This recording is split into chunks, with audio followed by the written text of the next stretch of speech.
¿Vivís un caos familiar? ¿En tus finanzas o con tu pareja? ¿Te discriminan? ¿Nadie te entiende? ¿Tenés alguna denuncia o problema al que nadie da respuesta? Queremos ayudarte en nuestro segmento Debates y Soluciones. FUNIDES estima una contracción de la economía de 4% en 2018. De extenderse la crisis en todo 2019, las sanciones de parte de los Estados Unidos jugarían un rol clave en la dinámica de la actividad económica, plantea el informe.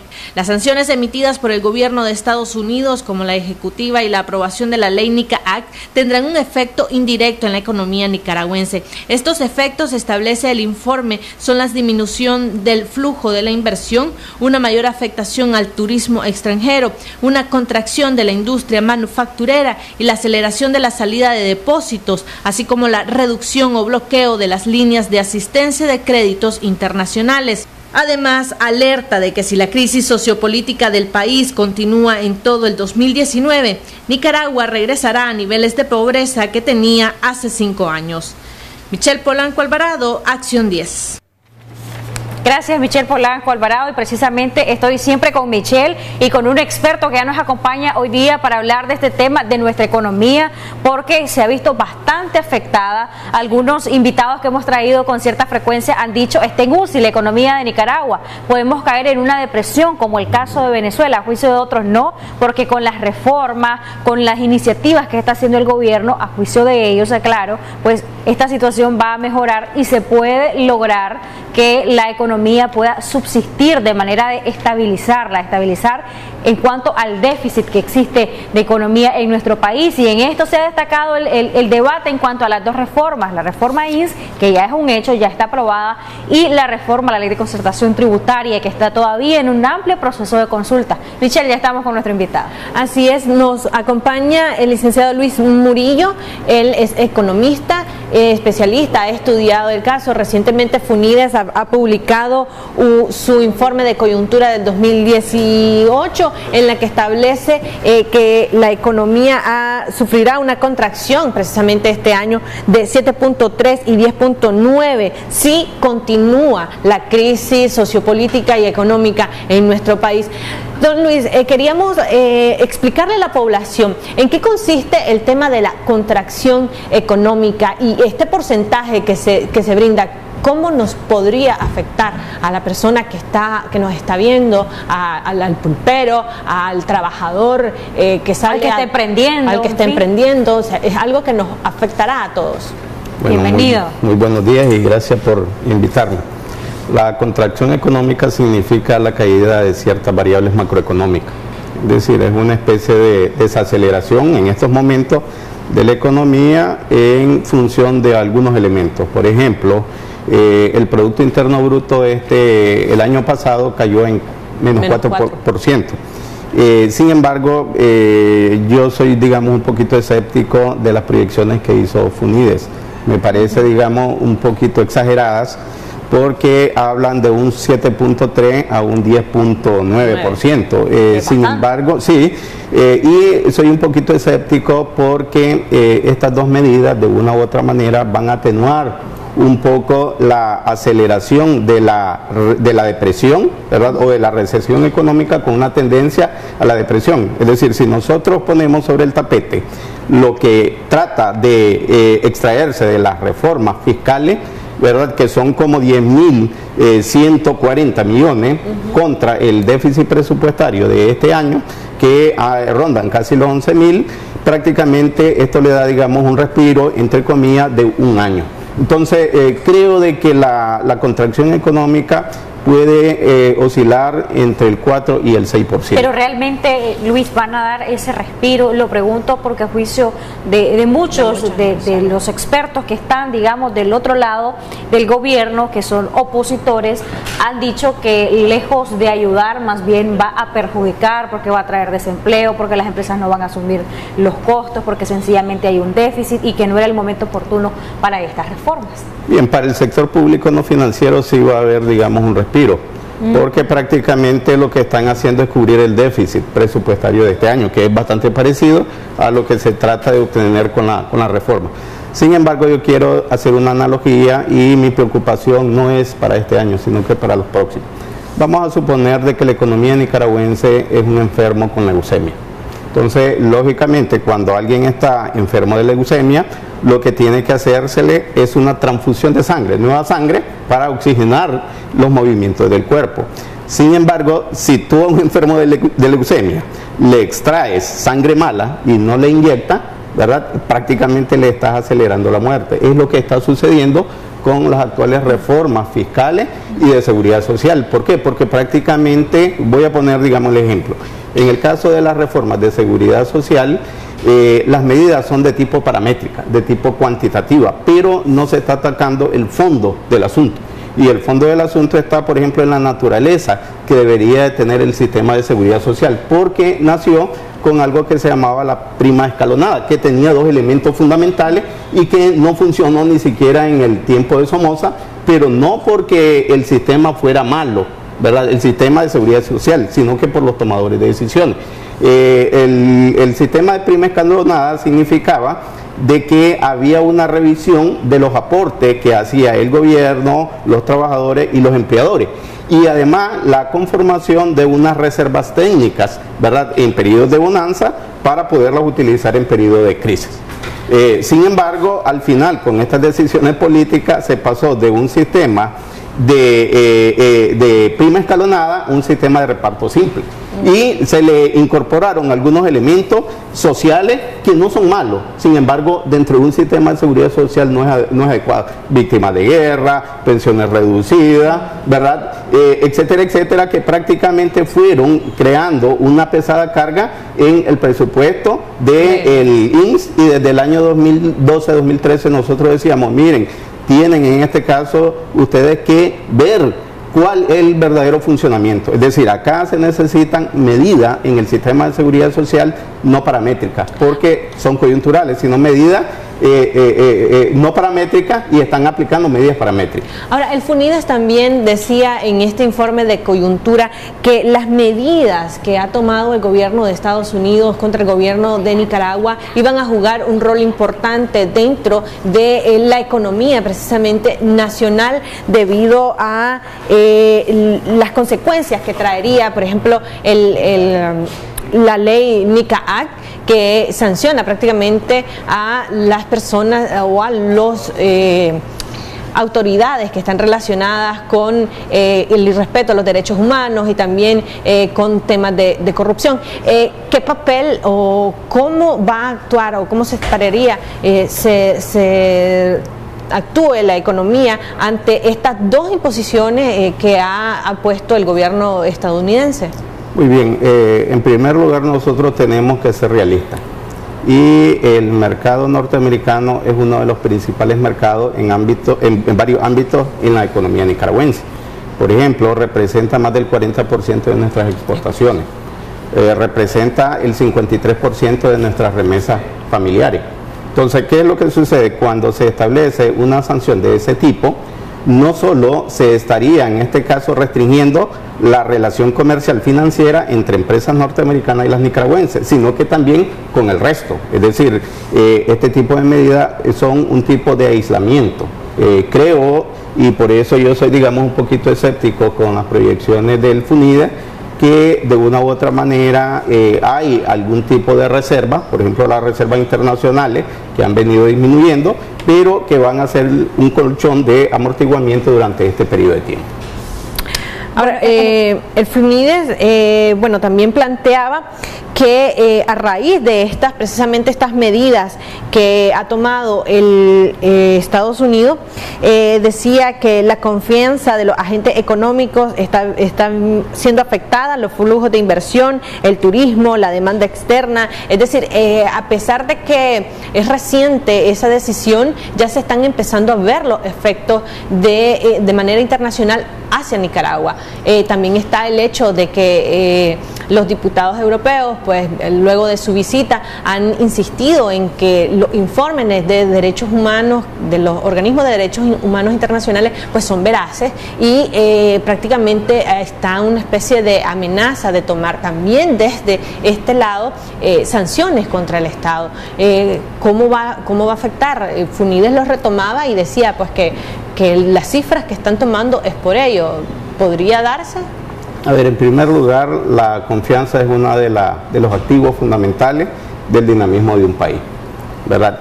Sin embargo, y voy a poner un ejemplo bastante cercano, el caso de Costa Rica. Es decir, los dos países actualmente estamos pasando por una crisis económica, con la diferencia de que en el caso de Nicaragua la crisis tuvo un detonante político y prácticamente está agrediendo la parte de los derechos humanos. Es decir, Costa Rica hoy por hoy tiene un problema fiscal serio, tiene serios déficits fiscales, pero todavía, digamos, ese nivel de confianza en las instituciones no se ha perdido, ante lo cual atrae, digamos, inversión y genera un tipo de dinamismo. En el caso de Nicaragua, desgraciadamente nos está atacando, digamos, dos tipos de crisis. El detonante es la política y prácticamente esto viene aparejado la parte de la crisis económica con una salvedad, y es de que Nicaragua tiene un retraso de 40 o 50 años con relación a Costa Rica, porque no ha hecho lo que debió haber hecho. Por ejemplo, Costa Rica hizo 2 o 3 cosas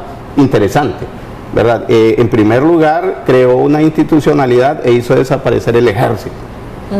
Luego estableció un plan nacional de desarrollo en 2 o en 3 sectores: el turismo, la energía eléctrica, la parte de la tecnología, y luego comenzó a buscar diversificación de mercado. Nosotros no lo hemos hecho. Nosotros seguimos dependiendo, nuestra estructura exportadora, el 77% es prácticamente productos de bajo valor agregado. Y ese es realmente un problema fuerte en nuestro país, sumado a la crisis política. Vamos a regresar con 2 respuestas suyas en cuanto a 2 dudas que tengo. La primera es que consultamos a otros sectores, otros economistas incluso han dicho, si no hay una solución política a esto, a la crisis política, no puede haber reformas económicas, porque mientras no se hable lo político no vamos a pasar a lo económico. Nos va a decir usted cuál es su criterio al respecto. Y también sobre otra situación, que el turismo es uno de los sectores más importantes en nuestro país y ha caído en más de un 50% según el último informe de las autoridades que representan a este sector. Regresamos con la respuesta de esto después de la pausa. Ya volvemos. Seguimos con más de Acción 10 en la mañana. Qué gusto que pueda continuar con nosotros. Quedaron pendientes 2 cosas. La primera, hablar sobre si primero se tiene que solucionar la cuestión política para hasta después pasar a rescatar las finanzas del país, o puede ser esto simultáneo o lo contrario, que es lo que aparentemente a juicio de muchos está haciendo el gobierno. Y la segunda, sobre el sector turismo, que ha caído en más de un 50% según los últimos informes. ¿Puede recuperarse? ¿Puede enfrentar estas 2 reformas? Bien. Yo creo que se ha cometido un craso error desde abril, ¿verdad?, del año pasado a la fecha, y hay una confusión en querer separar la parte política de la parte económica. Si nosotros conceptualizamos a la economía es una ciencia social que se encarga de analizar un problema que es la escasez y satisfacer necesidades. Entonces, ¿qué es lo que quiero decir con esto? Nosotros no podemos, en este caso, hacer una separación de la parte política de la parte económica. Es decir, yo lo que creo es de que hay que instaurar un diálogo, ¿verdad? Buscar, digamos, cómo solucionar algunos temas importantes, preso político, apertura, digamos, a los medios de comunicación cerrados, y a la par crear, digamos, comisiones técnicas. O sea que deben estar ahí los agentes económicos en ese diálogo.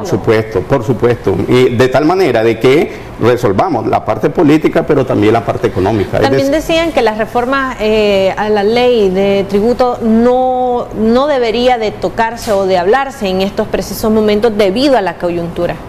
Sí, era el ejemplo que yo les ponía. Es decir, la economía nicaragüense es un enfermo de leucemia casi en la etapa terminal. Entonces, si tú le aplicas estas medidas, prácticamente en vez de inyectarle nueva sangre, le estás extrayendo. Y puede generarse una tendencia en el futuro hacia una depresión económica. El sector turismo, como decía Jocelyn, ha retrocedido considerablemente. De hecho, ha sido uno de los sectores más golpeados por esta crisis sociopolítica. Ayer la presidenta de Canatur exponía que a través de un estudio que realizaron a estas empresas turísticas han retrocedido, dependiendo del rubro o dependiendo de lo que se esté hablando, de divisas o de ingresos por turista, de que hemos retrocedido en este sector entre 4, 5 y hasta 8 años en comparación alrededor pues de este tema. Este sector, ¿cómo podría sobrevivir alrededor de esto. De hecho, ellos prácticamente estaban diciendo que las reformas no van a solucionarles los problemas a ellos. Eran ahorita un tanto optimistas en un sentido, que yo estuve escuchando parte de ese informe, y en el sentido en el que era un poco optimista es que no hubo muchos cierres de pequeñas empresas, en este caso. Pero hablaban de, por ejemplo, un desempleo o más de 60.000 plazas o despidos definitivos. O sea, ellos han tratado de sobreponerse a pesar de la situación, pero evidentemente tuvieron que hacer maniobras financieras para poder sobreponerse. Bien, bueno, dos cosas que creo que hay que tomar en cuenta. En primer lugar, el turismo es una industria sin chimenea, le dice, muy delicada, y la base fundamental es la seguridad y la confianza que se tenga en la economía. Entonces, ¿qué es lo que sucede? De que el turismo, el sector comercio, fueron dos de los sectores más afectados.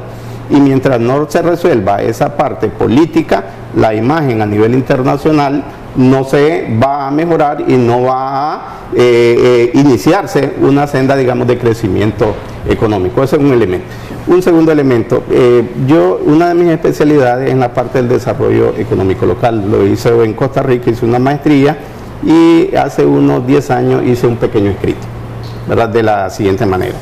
En materia de desarrollo económico local hay 3 modelos, ¿verdad?, para poder impulsar el sector turístico, y dependiendo de la naturaleza del país hay que escoger, ¿verdad? Hay un modelo que se le llama un modelo segregado, que es cuando tú atraes el sector turístico de grandes hoteles, creas una ley de incentivo, una ley de inversión que le da todas las oportunidades, exenciones, exoneraciones a los grandes hoteles o a las grandes cadenas.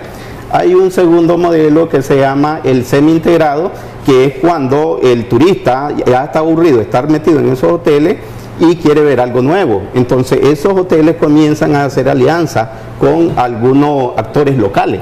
Y comienzan a ciertas, digamos, medidas de outsourcing. Viene y le dice, bueno, dámele un paseo por lancha, crea sendero, etcétera. Y hay un tipo de modelo que es totalmente integrado, que es el de Costa Rica, que se basa prácticamente en un modelo de pequeña empresa turística con incentivos de todo tipo fiscales. Por ejemplo, Costa Rica tiene una ley muy interesante, y es de que sí, tú inviertes en un tipo de hostal, ¿verdad?, y que está en el sector turístico, te pueden exonerar del IR hasta el 30%.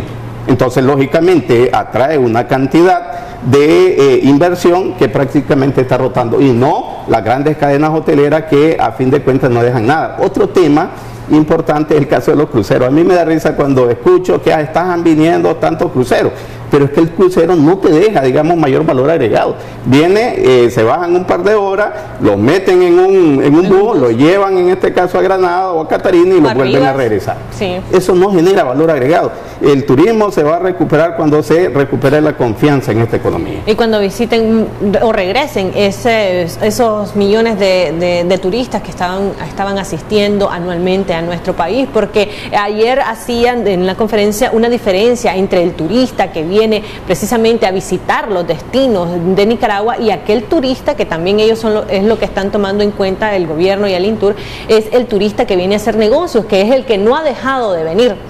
El turista que ha dejado de venir, explicaban en la exposición, es aquel que estaba gastando en los restaurantes, en las turoperadoras, en el senderismo, y es importante pues también valorarse. El FUNIDES también explicaba que este año se espera crezca la tasa de pobreza. Decía que a raíz de la crisis hemos retrocedido 5 años, que es alrededor del 30%, y que más de 2 millones de personas estarían viviendo con alrededor de $1.8 diario. Estas son cifras bastante preocupantes, ¿no? Sí, bien. Con eso vamos ya a concluir, porque estamos a un minutito o un par de minutitos para finalizar, y sus conclusiones a nivel general, pues, para que nos escuchen nuestros amigos televidentes, aquellos sectores económicos que monitorean este programa, pero también el sector gubernamental, porque todo el mundo quiere una salida a esta situación que nos ha afectado notoriamente como país. Bien, a veces se dice de que las estadísticas pueden ser el arte del engaño. Entonces, ¿qué es lo que sucede? Para poder medir pobreza hay un sinnúmero de métodos: necesidades básicas insatisfechas, el costo de la canasta básica, los 1 o 2 dólares que tienen las Naciones Unidas, y de acuerdo a eso, del año 2006 al año 2017 había un avance, según esos datos que yo tengo, digamos, mi reserva. Entonces se decía, se tenía un nivel de pobreza del 48% para el año 2006, para el año 2017 era del 23%. El FUNIDE, yo leí el informe, no me gustó mucho, ¿verdad?, pero lo leí, y lo que plantea es de que el repunte de la pobreza puede llegar a un 40% de niveles de pobreza. Yo tendría que ver la metodología que ellos utilizaron, y creo de que hay un amortiguamiento en el caso de la economía nicaragüense, en donde los actores económicos tienen mucha experiencia en economías de sobrevivencia. En la década de los años 80 ya lo hicimos, y creo que se va, digamos, a deteriorar la economía, pero no tan rápido así como lo plantea FUNIDE. ¿No vamos a llegar tan rápido a una depresión económica? No. Buenas noticias. Sus conclusiones, sus recomendaciones. Bueno, mis conclusiones es que hago un llamado a todos los actores y sectores a que nos apiademos del país, y prácticamente el diálogo, el consenso, y tomar decisiones en base a estudios y en base a ceder y defender los intereses. Es decir, nosotros no podemos estar apasionándonos con la parte política, sino que pensemos en Nicaragua actual y la futura. No hay que ser egoístas y pensar solo que el momento coyuntural es lo que a mí me interesa, porque es al importante. diálogo también se llega precisamente a buscar consenso, a negociar, a establecer propuestas, no a imponerse, lo han dicho muchos sectores. Así es. Escuchar a todos los sectores, importante. Bueno, de esta manera ponemos punto final a esta edición de Acción 10 en la mañana.